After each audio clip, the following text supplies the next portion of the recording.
今日加拿大焦點新聞有：卡尼出訪歐洲，並同澤連斯基就俄烏停火會面；安省怡陶碧谷401公路車禍，3童喪命。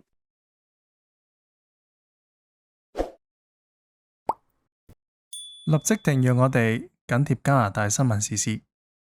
烏克蘭總統澤連斯基首次同總理卡尼面對面會晤，呼籲加拿大加強對俄羅斯施壓，促使俄羅斯總統普京坐上談判桌，實現無條件停火，為結束戰爭踏出重要一步。兩人喺羅馬會面，正值新任教宗良14世就任大典前夕，亦都係 G7 峰會召開前嘅關鍵時刻。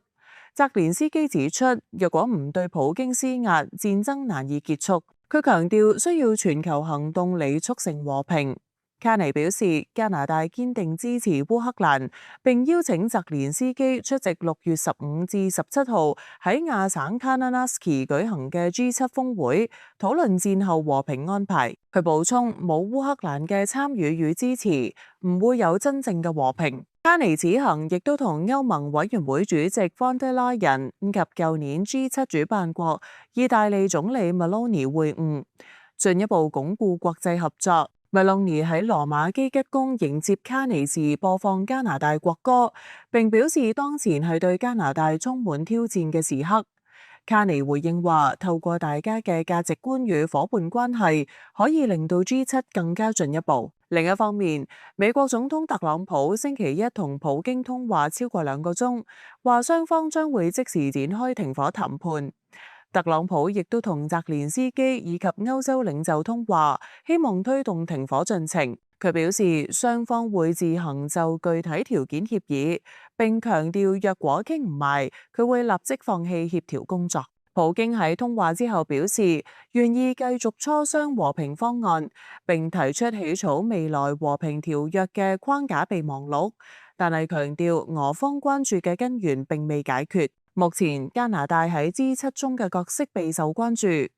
渥太華大學教授 Roland Paris 指卡尼正建立重要外交定位，對未來局勢發展尤為關鍵。前總理杜魯多嘅前顧問 Easton 亦都話，即使特朗普嘗試調停失敗，俄烏戰爭仍然將會係 G7 焦點。想喺屋企唱 K， 買套專業級嘅卡拉 OK 要成1000幾百咁貴？唔使咁破費嘅 iTalk BB 中文電視盒又可以唱 K 又可以睇劇，一機兩用，月費只需要4個9毫9起，立即申請啦！加拿大、英國同埋法國發出強硬警告，話若果以色列唔停止擴大軍事攻勢，將考慮採取具體行動，包括實施制裁。三國領袖星期一發表聯合聲明，明言支持以色列對抗恐怖主義嘅權利，但係形容近期嘅軍事升級不成比例，嚴厲譴責以色列近日喺加沙同埋約旦河西岸加劇軍事行動，並批評當局允許少量糧食進入加沙嘅做法遠遠唔夠。聲明形容目前當地嘅人道困境係無法接受，促請以色列立即恢復人道援助，允許聯合國及人道組織獨立同公正咁工作。早前只有5架運送嬰兒食品及援助物資嘅貨車進入加沙。糧食安全專家上個禮拜已經發出饑荒警告。三國同時嚴厲批評以色列喺約旦河西岸擴展定居嘅行為，強調呢一啲行為違法，破壞巴勒斯坦建國嘅可能性同雙方安全，警告唔排除實施制裁。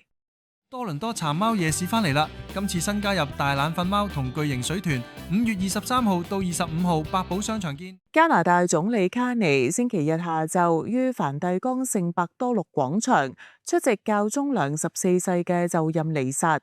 並於彌撒之後喺聖伯多祿大殿內同教宗短暫會面。卡尼同妻子戴安娜同埋女 Cleo 一齊出席儀式。當時同多位世界領袖一齊坐喺第2排。身為虔誠天主教徒嘅卡尼喺聖體降福儀式期間跪低祈禱，並分別於彌撒開始前同結束之後以手機拍低教宗身影作為紀念。卡尼此行亦都同多國領袖會晤，包括澳洲、克羅地亞同埋愛爾蘭總理，以及以色列同尼日利亞總統。佢亦都喺同日早前同德國總理 Friedrich Merz 舉行雙邊會談。前一日亦都曾經同意大利、烏克蘭同埋歐盟領袖會晤。加拿大代表團共有13名國會議員隨行，包括嚟自諾華士高沙省嘅 Battiste。佢喺羅馬出席同加拿大天主教紅衣主教嘅接待活動時指出，曾經喺會議中提出原住民文物歸還議題。佢強調，同天主教會之間嘅和解之路仍然喺度進行中，並對卡尼喺呢個議題上嘅發聲感到自豪。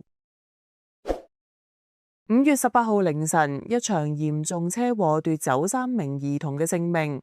事件發生喺當日凌晨大約12點30分，地點係怡陶碧谷401公路東行通往 Ranforth Drive 嘅出口匝道。一架高速行駛嘅銀色 Dodge Caravan 失控，猛撞停喺紅燈前嘅黑色 Chrysler 小型客貨車，車內當時載有6人。警方指出，車禍當場導致2名男童喪生，分別係15歲同13歲，另一名6歲女童送院之後傷重不治。其餘3人包括1名10歲男童，呢3名孩子嘅35歲母親，以及1名40歲男子。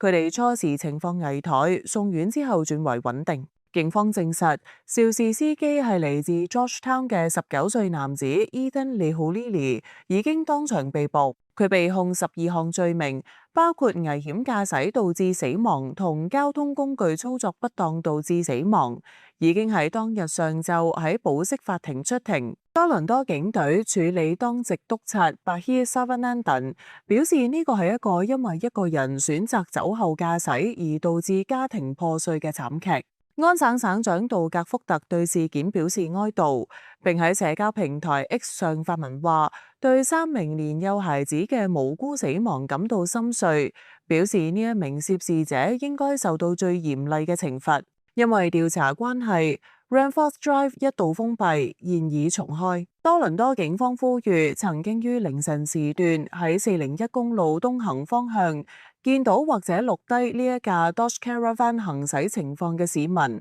盡快聯絡交通組或者致電滅罪熱線提供資料。溫哥華市政府計劃喺市中心設置一個永久嘅溫哥華大型標誌，預計最少耗資30萬加元。呢一項建議將會喺今個禮拜提交市議會審議。市府報告指出，舊年喺 Cole Harbour 設置嘅臨時發光標誌深受遊客同埋市民歡迎，引嚟影相熱潮。市議員 Peter Meisner 因而提出設置永久裝置。最新報告建議設於 Canada Place 1005號，目標喺2026年首季或者國際足協世界盃舉行之前完成安裝。成個項目嘅預算介乎55萬至100萬加元。當中已經有3個私人機構承諾提供資助，